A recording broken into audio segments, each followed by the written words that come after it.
Okay, this video might be controversial because I'm going to be going in between seasons, and it's tough to compare characters in different seasons.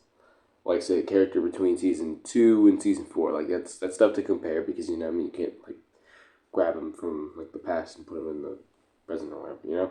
But, anyways, so, yeah, this video I'm trying to make a bit shorter because, well, I'm not trying to have another, like, 30-minute long video because, I feel like those are just kind of, like, long and people don't really watch the full video anyway. So yeah, I'm gonna explain. I'm gonna go tier by tier and explain some of the more like controversial things. But for the most part, I'm just gonna be like restating what I've already said a lot of the time, maybe. But yeah, so this will be a big controversial. Just don't like freak out in the comments and stuff. Don't like assholes to each other and stuff like that. So yeah. Anyways, it's always just my opinion. I'm not saying it's 100% fact. It's just how I see it, at least. So here it is, pretty much, Miguel's on top.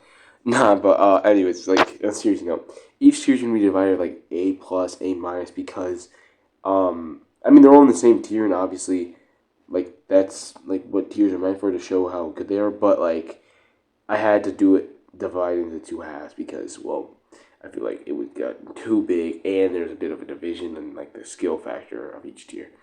So starting off with S tier, Miyagi's on top.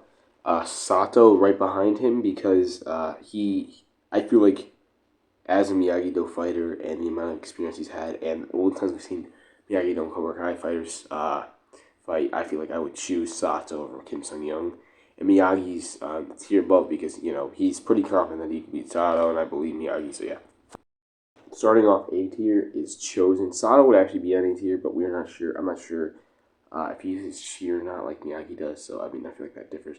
Alright, so Chosen is on top of A tier due to the fact that I believe after him I wouldn't say easily, but handling business against Silver in his old age while Chosen was drunk, I feel like that, yes, if Chosen fought Terry when he was younger, then Chosen would. I just feel like he's a lot more skilled than Terry, and Terry just wouldn't have been able to do anything about it.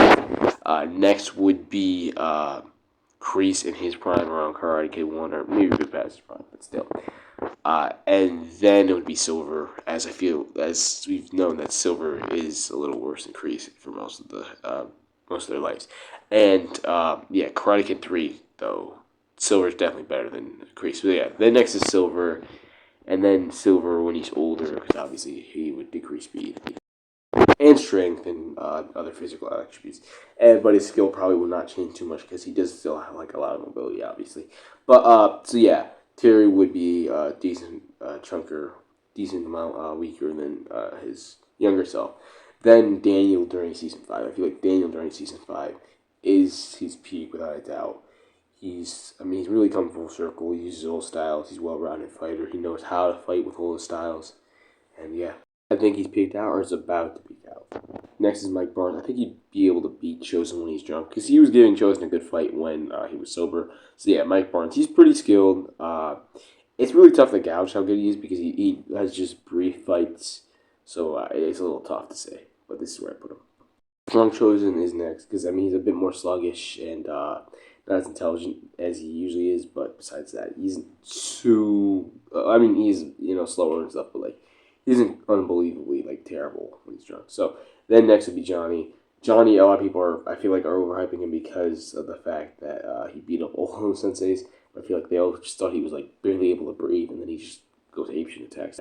So I think it was more him having the element of surprise rather than him just being a better fighter than all like 20 of those senseis, which I feel like is a bit controversial. Next is a boxer dude that Johnny fought. I don't have much to say about him. Then Daniel Russo in season 4. And then Johnny in season 4 is the neck and neck. But I'd give Daniel the edge because in a street fight, I think he might still have the ability to kill with a single hit, which in the street fight, Daniel would handle business if he's able to do that. But we're not 100% sure. So yeah, I will give that to Daniel, just a slight edge, but I'm not 100% sure. Next is Daniel Russo versus season 3, who was at the top in season 3. Then is Juan Wu, or whatever his name is. I have him this low because I think that the biggest reason he did so well against Johnny Chosen when he fought them is because it was a 2v1 and neither one had to put in as much effort as they usually did in a 1v1. And I mean, look at their other 1v1s, and it's obvious that neither one of them is putting much effort as they usually do in a fight. Hell, even in sparring, because I mean, it's a 2v1, they're basically just jumping this dude. Then Johnny in season 3, I feel like he'd lose, but maybe just a little bit. Okay, next would be Kreese during Karate Kid 3, because, I mean, dude, he really is having a rough. He's tried the exact same move on Miyagi like 3 times in a row, but, I mean, he was, like, an alcoholic and, like, homeless for, like, 5 months or something, so, I mean, that it does seem like a struggle.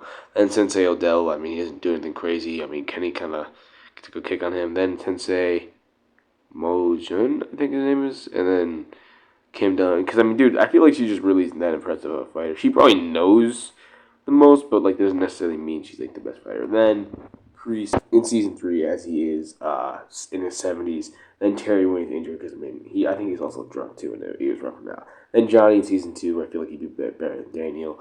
Then Daniel, then Eye Patch Sensei, then the other Sensei, and then Captain Turner, because he's pretty slow, but he's also pretty skilled. And I feel like he was better than Kreese during their fight in Nam, because Kreese did have to cheat and fight dirty to win, because Captain Turner was definitely going to win if he did not cheat. But regardless. Okay, at the top of B tier is Mike Barnes. I mean, I feel like he might have a bit of a gap on them because I mean, he's just really quick, really strong, and I mean, I just don't imagine anyone else dominating Daniel the way that he did. But I think I might save him for a versus video later. But I don't know, he's just really dominant, really aggressive, really good fighter. But I mean, he doesn't have too much skill. Like he usually just does basic front kicks and punches, so it's hard to tell how good he really was then. I mean, he probably was holding back against Daniel because he wasn't trying to like bully him, and we're meant to believe that he's way above Daniel, which I mean he is. So I mean, he probably wasn't using his full skill set. Next would be the top 3 from season 5.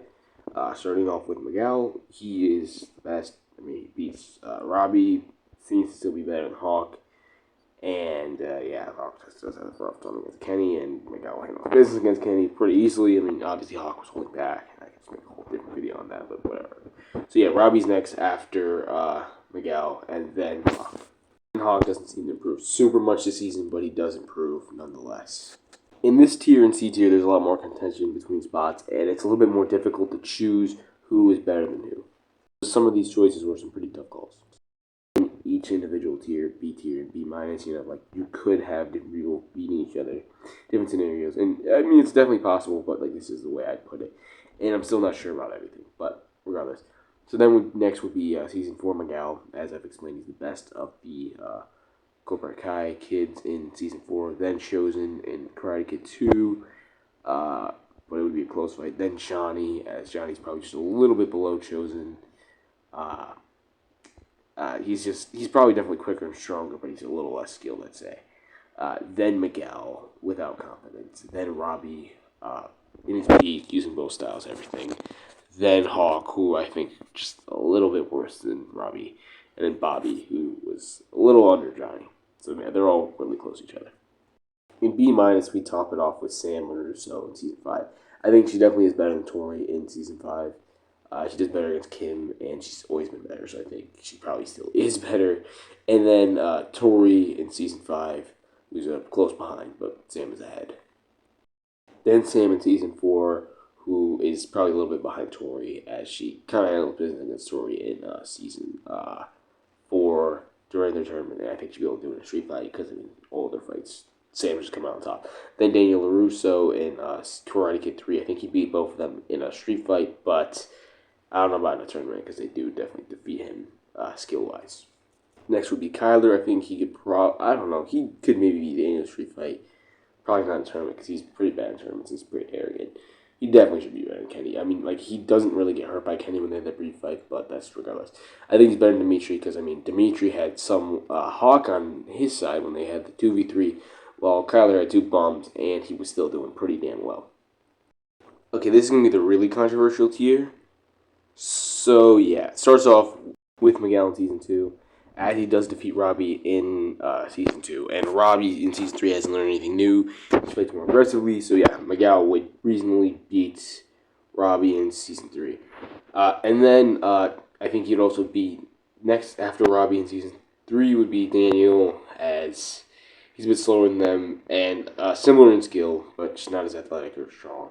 Then Tori, who definitely, I think she probably beat them in a tournament, but in street fights she hasn't done the best, so I feel like they would probably edge her out. Then Hawk in season 3, him and Sean, I'm really having a tough time saying who would win, as Hawk's just really quick, but dude, Sean might pummel him. I mean, I don't know, it's tough. Hawk would have to really be not cocky, but Hawk is really cocky, so it's tough to say. Sean mainly beats Robbie because I mean it's like a 4v1, and he had the element of surprise. And then when Robbie gets the element of surprise, he handles business. But yeah, regardless, I think Miguel and the people above, a lot of them would be able to beat Sean in a 1v1, but in a 4v1 it would be a lot different. So yeah, then Robbie and then Daniel and Karate Kid won. I feel like he's less skilled than these dudes and less athletic.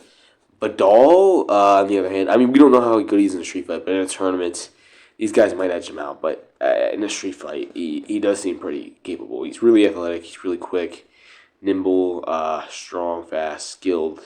But he does rely on the same move like 5 times in order to beat Johnny and loses. So that's not the most impressive thing he's done. Next up is Dimitri. He's a pretty solid tournament fighter. Then Kyler, who I think could probably beat Dimitri in a street fight, but he's not the most impressive. And then Sam LaRusso in season 3, because she could probably beat both these dudes in a tournament, but in a street fight, I'm not as confident. I'm not sure, because I mean, Kyler's pretty good at street fight. He just gets so cocky, dude. He's just a dumbass dude, really. And next would be Chris and Mitch, who I mean I don't really have anything to say about. I'd say Chris is a bit above Mitch, and then Daniel Russo in Karate Kid 1, who's injured. I mean, I feel like they beat him in the tournaments, but I mean, he was pretty smart in the tournament, but they've had more experience. So yeah, I think they beat him, edge him out in the tournaments. In a street fight, though, I don't really know, because Daniel kind of gets pummeled in street fights and then randomly will just win one. I don't know. Then would be Tori in season 3. Then Kyler in season 3. As I mean, he's pretty close to her because they both do pretty.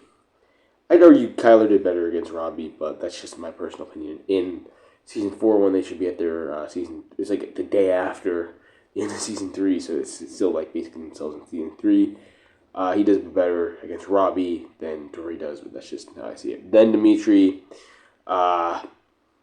which I mean, pretty much the same situation before. Dimitri better in a tournament, Kyler better in a street fight. Then Dutch, and then Piper, and then Sam LaRusso in season 2, and Tori in season 2, and then Tommy in Karate Kid 1, and then Stingray in season 4, who I actually think is a pretty good fighter. Like, jokes aside, he's actually gotten a lot better, for real.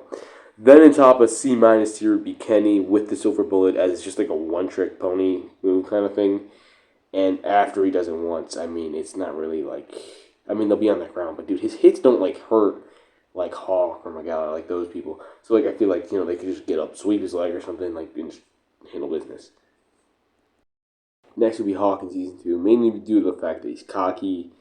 And then I think I had Devin next from season 5, who's pretty good in a tournament. I mean, she isn't nearly in the level of Sam or anybody like that. But I don't know how good she is in street fight, because she didn't get into fights. And, you know, she's pretty smart, so people always fights. Good for her, though. Kenny in season 5 is next, due to the fact I don't think he's really as good as people say. A lot of his fighting is circumstantial, and especially when you consider that him being like a middle schooler, people do want to hold back on him more than they normally would in a fight. And yeah, I just feel like a lot of it is circumstance, and I hate to say it, but yeah. Oh ho ho ho, you guys are gonna get mad about this one. Okay, so next would be Chris, season 3, Mitch, season 3, then Miguel in season 1, as he is a lot better than them. And most people in season 1 besides Robbie. And then, who's next? And then, you know, season 2, people get better, and then season 3, I feel like they really catch up, especially when Miguel's injured. Then Aisha in season 2, it's hard to gouge how good she is because, you know, she doesn't really fight anyone notable. She might be better than Tori in season 2, but it's hard to say because she did outlast her in Coyote Creek. But Tori was fighting against Hawk, but Aisha was also fighting against Miguel. So maybe Aisha's better, but it's hard to say. I think Aisha would possibly win a street fight, maybe, but I bet on Tori in the tournament. But I don't know, it's tough. Aisha edges Alexander, who's really quick, athletic, and pretty skilled, but isn't like the most competent, and is beaten. But he's a He's a admirable foe. Then season 2, Chris, and then Mitch. You know, per usual, Chris is above him. Actually, I'm gonna give this one to Mitch maybe because I mean that's probably why I said on the tier list because Chris did need a weapon to defeat Mitch when he smacked him in the face with a book. So yeah, I don't know, close call though. C tier was kind of the meat of the video. Now on a D tier. Devin Lee is probably on top of the C tier. She's really skilled in the tournament. Once again, we don't really know how she's in a street fight, but I guess she's pretty good. She does pretty well in her eagle fling training, and that tests toughness and those types of things. Then Miguel Diaz in season 3 is he's just really slow and stuff, and I mean he knows more, but he just can't really apply it because his physicality is just so low because he broke his back a few months ago. And if somebody knew that, then they could target that pretty easily, which is a pretty good advantage for his opponents. Then Kenny in season 4, he mainly does decent against Robbie because Robbie's holding back against him. Robbie basically negged him when he started to try.